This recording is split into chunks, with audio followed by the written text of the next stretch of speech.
Hello everyone, new car in the collection this week. And if you notice, it's one car because I'll be doing one car a week. Channel will be a little different this year. I'm trying to buy a little bit less, but I have some other interesting projects throughout the year, so it'll still be plenty of good content.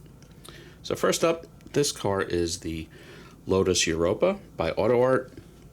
It's kind of a hard car to figure out where to put in my collection because it's the quote-unquote the Circuit Wolf edition, which is in reference to like 1970s Japanese anime. It's kind of like the precursor to Initial D, I think. So it's a little bit custom, I think, because of this spoiler. So I really shouldn't be putting it with the Lotus. It's the stock Lotus cars in the main collection. If I put it in the movie and TV collection, will anyone have any clue that it's from anything in particular? I don't know. Do I put it with non-liveried race cars because of the racing stripe? And I don't know.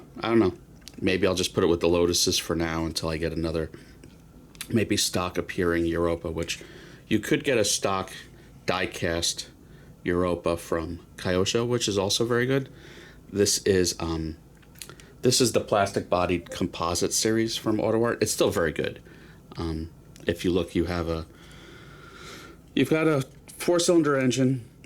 There are a few different engines in these. The higher powered ones were Ford and Lotus derived, about 1.5, 1.6 liters. Horsepower was in the low 113, 125 horsepower range. And then you had some Renault engines that were comfortably under 100.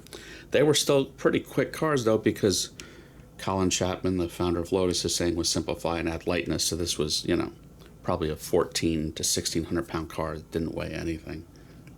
Good interior detail, I'm reminded when AutoArt makes up their mind to do something, they do a pretty good job on it. You do have a little bit of carpeting and flocking in here. You have fabric seat belts. You've got some decent under the front hood detail. You can see the spare tire. Composites have little magnets to actually help everything stay in place. So that's pretty neat. We'll shut the doors. And we'll shut the rear hatch. So there's a little bit of metal cabling for the rear wing that you can kind of change the angle a little bit. That's pretty neat. Not too much to see for wheels, tires, and brakes, but wheels and tires look good to me. You have a little bit of a semi-open mesh, I think, for the front grille. But yeah, this is, pretty neat appearing model. Getting a value on these is crazy. People on eBay are asking $300 to $350, $400. I can't find any that have sold. This probably would have retailed for like $129 to $159 10, 15 years ago. I paid $125. I'd say at that price, I'm definitely not mad at it. I mean, it's an AutoArt and semi-newish release for me.